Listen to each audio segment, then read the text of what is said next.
G'day everyone, welcome back to the channel. For those that are new here, my name is Kerry Corney and I'm a wood turner based in Brisbane, Australia.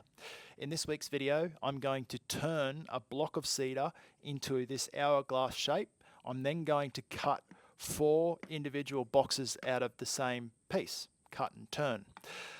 The reason for this video is part of a collaboration between myself, Bradner Bond and Andrew McCann, these two good looking roosters here. We got together over the holiday season and decided in the new year that we really wanted to challenge ourselves and to test our abilities, but to turn something different in our workshop. So we thought what a great idea where to start is to turn a 4 ways project video. And if you're not familiar with the 4 Ways Project videos, they consist of pro turners Richard Raffin, Thomas Lav, Sam and Mike. Those 4 gentlemen get together every month and put out a project video turned 4 different ways. And we thought what a great inspiration to start somewhere and to turn something different. So we want to get stuck in and turning some of their projects in the future, not to be in competition or to try and show off or upskill or anything like that. There's a lot of respect for those turners, so we just want to try their projects. So it's something different in our workshop. So I really hope you enjoyed the video. It took a lot of thinking and a lot involved in this project. So the first things first, I had to write everything down. So let's start with the blueprint. So first things first is I broke this project up into 15 actionable steps, and I will keep referring back to this drawing, so don't worry, at the end you can take a screenshot if that interests you. But this really helped me through the whole process in putting my thoughts onto paper. And plus I had 4.5 hours of video footage that I'll have to speed up now to show you the whole process. So referring back to this sort of keeps everyone on track. So first up, steps 1 to step 5, we're going to mount it up on the lathe. Step 2, we're going to rough down the shape. Step 3, we're going to form some tenons and put it in the chuck. I really hope you like my drawing of the chuck just there. Step 4, we're going to mark halfway. Step 5, we're going to form that beautiful hourglass shape, and then I'll bring you back for the next steps. Let's get into it. So this is a block of cedar. You can already see there that we've got some surface cracks on this piece already. We have a previous bug hole down here. This piece in particular measures 130 mil across, 300 mil in height there. I'm just going to put the drive dog in really quickly. Pop that in there, bring up our tailstock. So line that cup center up there and then drive it home. I'm just going to use the Thompson tool, 19 mil bowl gouge.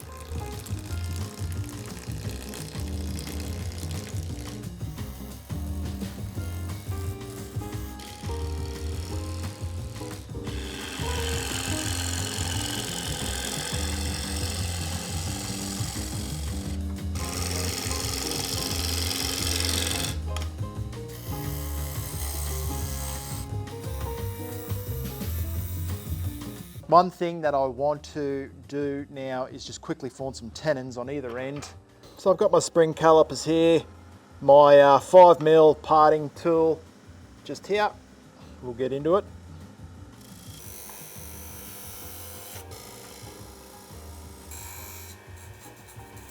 Take this guy out. Knockout bar in there. Knockout bar, but I hold that on the end there so it doesn't come flying out like last week's video. Pop it out. So I keep the knockout bar there, my little drive dog slips down in there, nice little tray, keeps all my live centers all nice and neat, and drive dog. Put our 120mm chuck jaws on there, feed it on nice and evenly up to that last bit there, and then I give it a flick so it locks off, seat it in there nicely, and then I'm just going to tighten it up.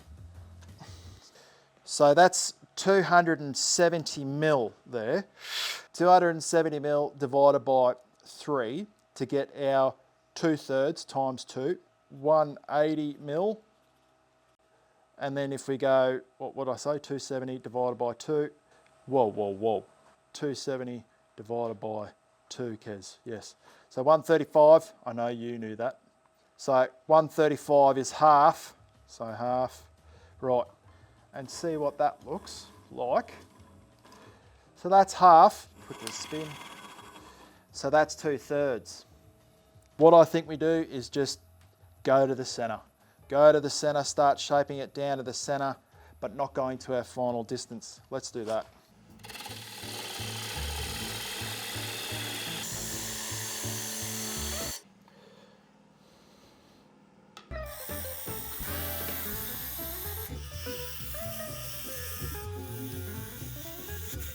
All right, let's get rid of that before I cut my finger open.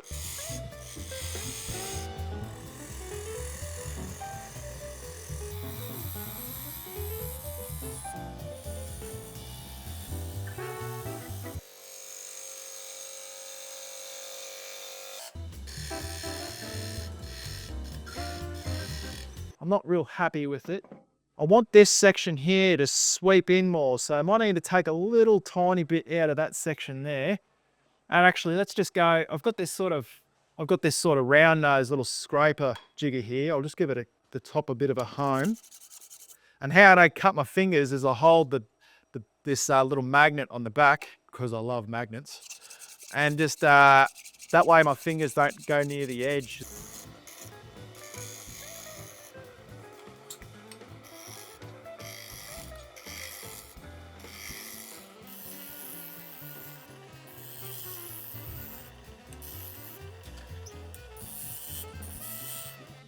Alrighty, so now we're going to move through to step 6 all the way through to step 10.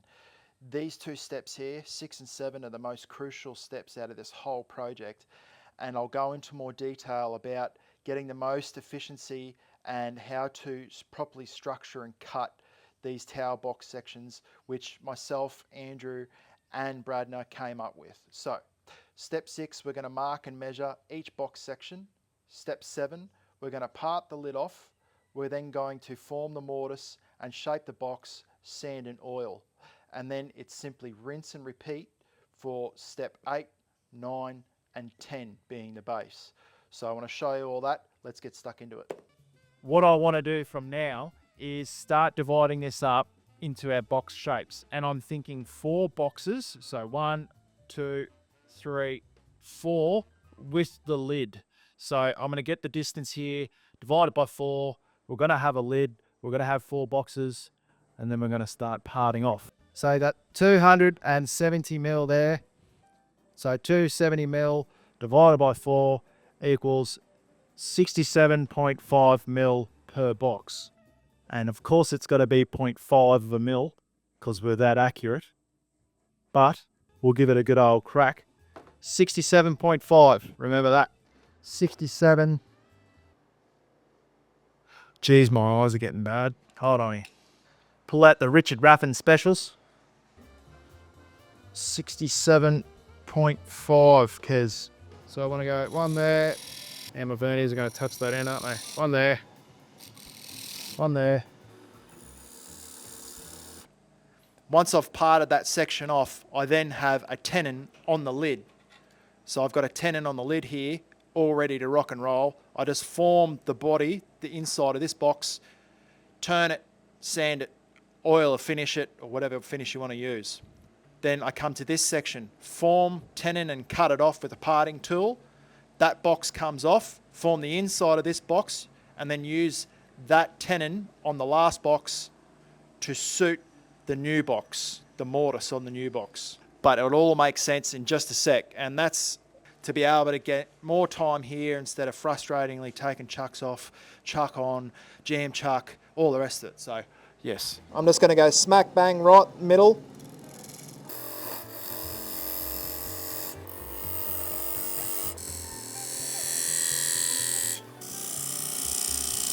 So what I'm going to do now is start parting this top lid off on the bottom side of the tenon. That's getting real dusty. Sorry guys, it's getting really dusty. I'm going to put my respirator on. Now, one little tip I want to pass on, and that is 1. That actually means 1. Use a bit of contrasting paper so you can see down the bottom there, and I'll show you what I mean. That's with the paper there. You can see where you're cutting. Take it away, very hard to see. Put it back, easy to see. So that's what I'm going to use right now.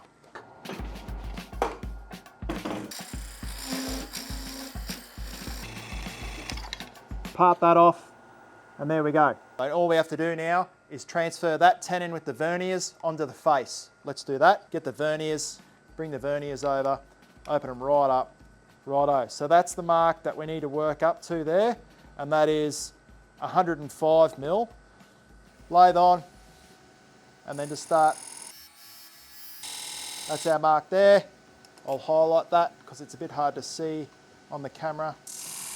That's our mortise there. So now I want to go get my depth hole, just cause it makes sense to make a little depth hole on this guy.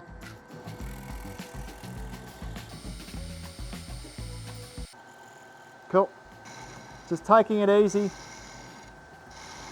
on the cuts.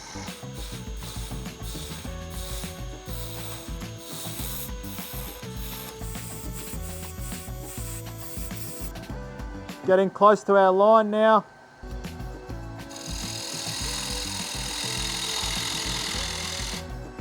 Now I'm just going to use the parting tool and just sneak up to that line. This is that 3mm parting tool again. Just want to make a check first before I go holus bolus. No, am I right? Okay.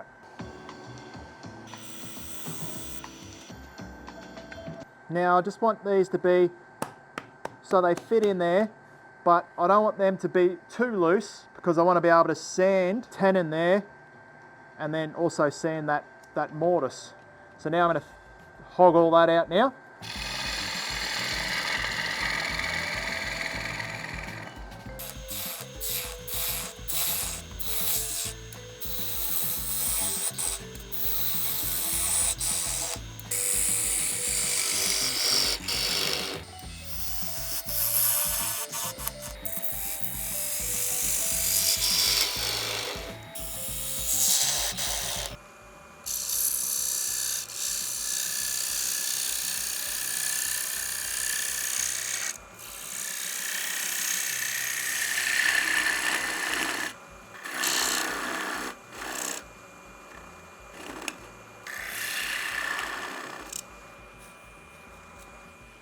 So I've just got a little stub in the bottom there that I'm going to get rid of with the bottom bowl gouge.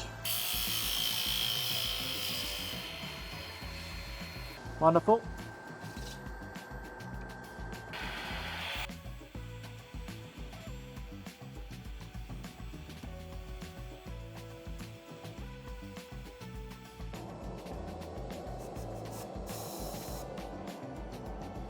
Rightio, so I've got my oil board down, ready to go. I've decanted, very fancy word, some pure tung oil woodcut tools into this Tupperware container, and yes, I was allowed to use it. And I will wet sand this, but this just makes it look magic, this stuff. And I have put a little bit extra in there because I want to wet sand it really quickly. Just rub that 240 back and forth, and because I am wet sanding as well, see it builds up that bit of slurry on the end there.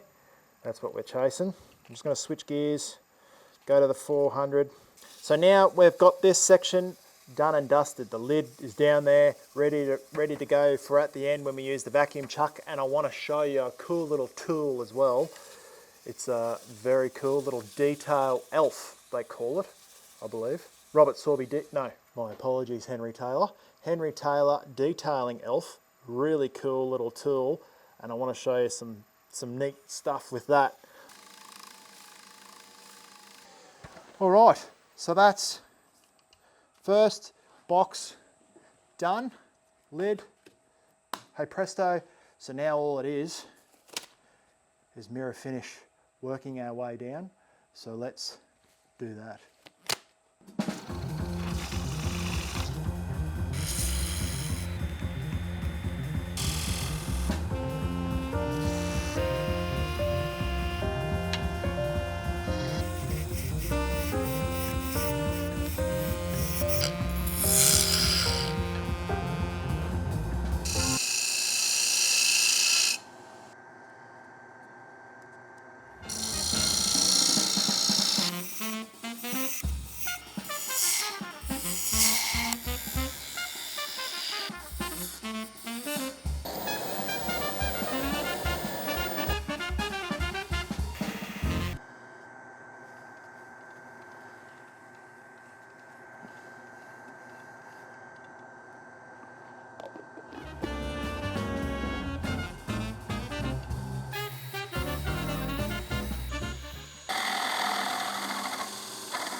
Alrighty, so we've gone from step 1 all the way down now to step 10. Something that I want to point out about step 11, and you can probably see it just there, it didn't work for me. Sand individually. So what I tried to do, however, this might work for someone else out there, I tried to reform the whole box section back on the lathe. But what I found is when I did that, I had a little bit of movement in one of the boxes. So when I tried to sand it, I was worried about the boxes coming off the lathe like that and then flying across the workshop. So I decided to scrap step 11 and then move to step 12. And this is the last time the chuck will be on the lathe for this step. So it's cleaning the underside of the top and putting detail in with the Henry Taylor Detail Elf. Once I'm done there, I can then take the chuck off completely. Step 13 is forming all the boxes, the underside, and cleaning them up and adding detail using the vac pump. Step 14 is to form the top, sand and wet sand, and 15, after action report. But I really hope you're enjoying these videos that I'm putting out. A little bit more upbeat, a bit more music involved, a little bit more fun. Let me know what you reckon in the comments. Hit like, subscribe, you know all the business. If you're new here, welcome.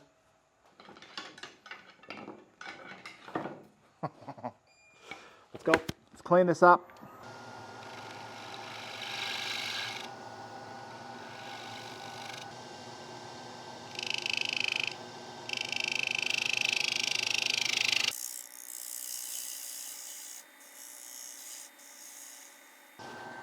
So this is the little detail elf just here.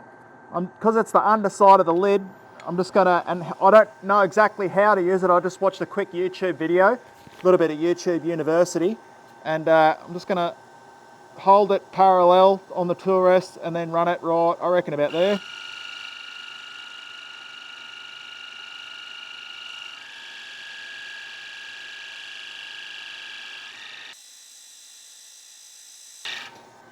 See how it looks really gnarly when you first look at it. So it looks quite chopped up and looks a little bit hectic, but when you sand it, oh my goodness, it looks really nice. So now I'm just going to get my spindle gouge here, and I'm just going to mark a little line, and then one line there. It looks pretty trick, just wait and see. And then I'm going to go back on my line like that. Quickly sand it. This part goes pretty quick, so you got to try and keep up.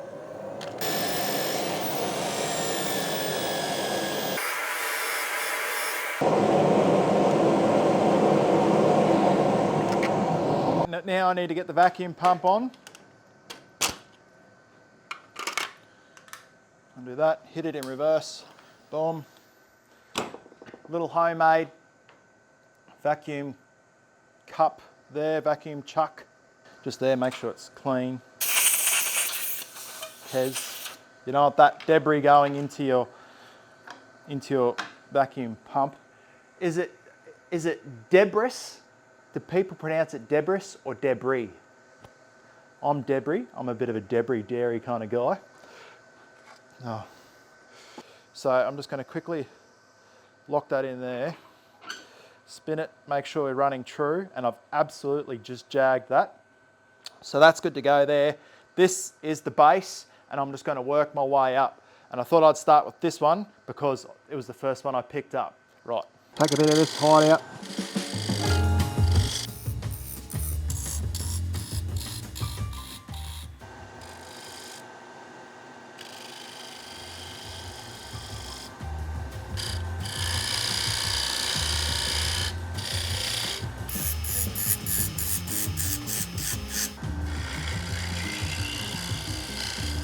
Righto, just going to quickly take away this tailstock here.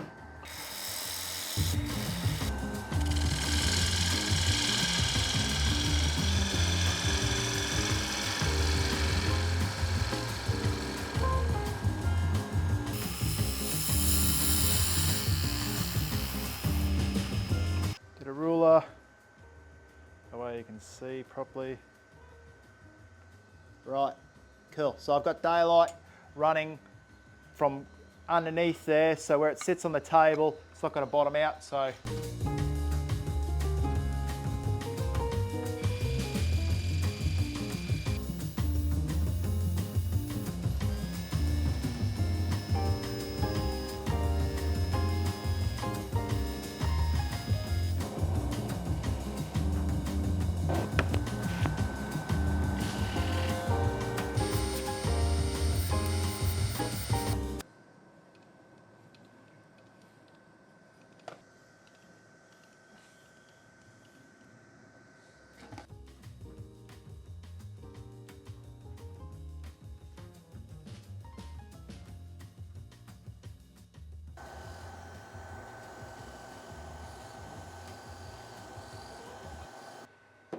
box number 4, the base. Underside, looking really nice. Beautiful little detail. I really like that tool. So easy. Inside, nice and clean. Righto. So let's go do number 3. So 4, 3.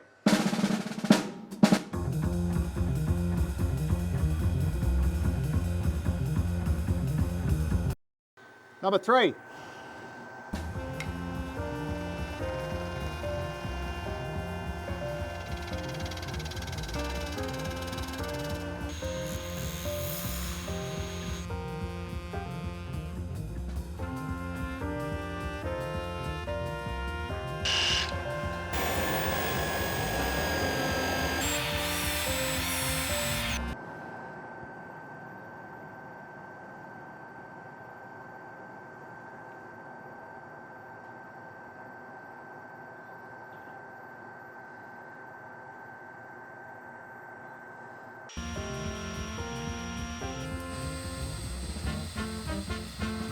So this is box number 3, underside.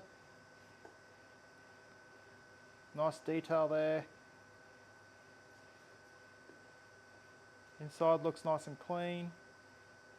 Starting to notice like a nice, this looks like it's almost going a little bit orange on the outside here. I really like that. Looks a little bit electric. Looks really cool. So 4, 3, let's go to number 2.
So box number 2.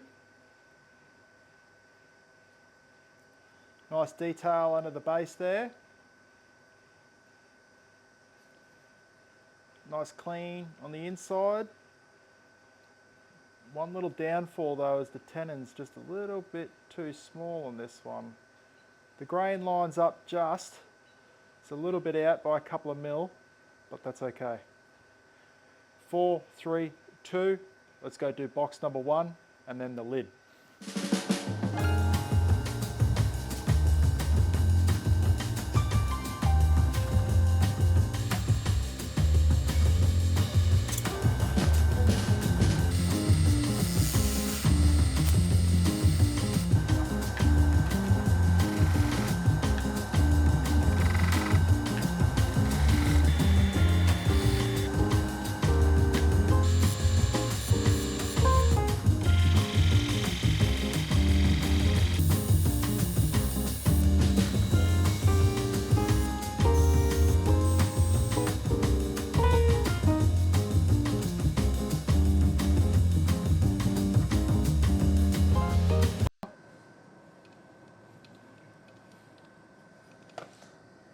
brake oil up.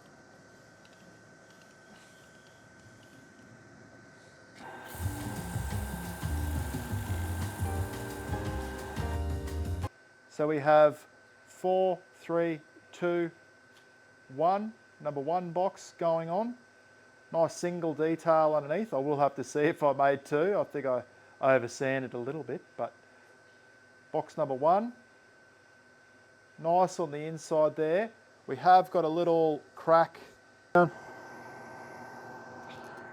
the detail for the top here, I'm not too sure, but I think I'm just going to make it nice and clean. Nothing too out there.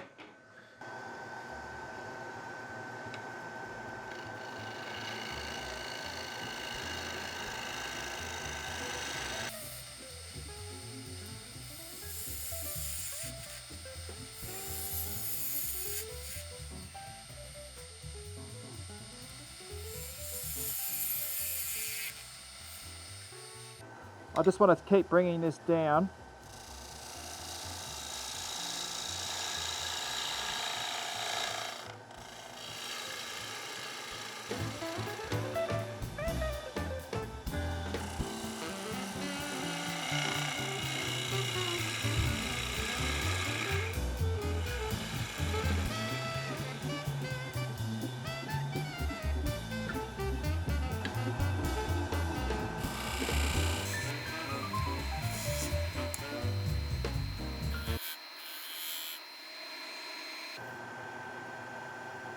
I'm just thinking whether I use the detail elf, and I don't think I will.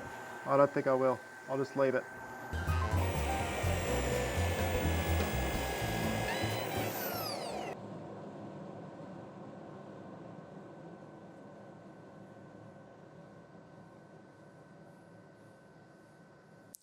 One of the most fundamental aspects for any craftsmen and women in their own chosen field is to always try different things, different materials, different tools, different finishes, different forms. And I can say, for me, this is completely different and outside of my comfort zone of what I would normally do. And I would never have turned an hourglass shape, I don't even know where I got the shape from, stack of 4 boxes ever. So this has really pushed my boundaries of my imagination. So in this after action report, I'd like to just answer a few questions that have been swirling around in my mind about this project. And the first one being is, did I enjoy the project? And you can probably tell by the smile on my face that I thoroughly enjoyed this project. And thank you to the 4-way project team members for putting these projects out each month. Much respect there. Thank you for that. I also want to say thank you to Brad Nabond and Andrew McCann for spurring me along to be part of their crew and to all share our ideas and different ways of doing things. So thank you guys. I appreciate being part of that. The next question I want to ask myself is, what was the most enjoyable part of this whole project? And I can think of a few things. The main things being part of a community. We all know what it's like to work in a silo, working by ourselves in our workshop, hour after hour, day after day. Being part of a small group where we can pass on ideas was just, I really enjoyed that. So thanks, guys. The next thing that I can think of is this has been very challenging. And the first time that I've ever had to do a blueprint or a plan for a wood turning project. So that was mentally very stimulating and got a lot of other thoughts happening about future videos as well. But one of the most important things for me was being able to use old tools. And I know I keep going on about it, but the Detail Elf, for me, we've owned it for about 7 years. And you're probably thinking, Kez, you can buy them everywhere, and I know you can. But for me, it was one of the tools that my father-in-law purchased, and he never got to use it. So being able to use it in this project kept his memory alive for me, and I'm very grateful for that. So thank you very much for watching. I appreciate your time, and I'll talk to you all directly. Cheers.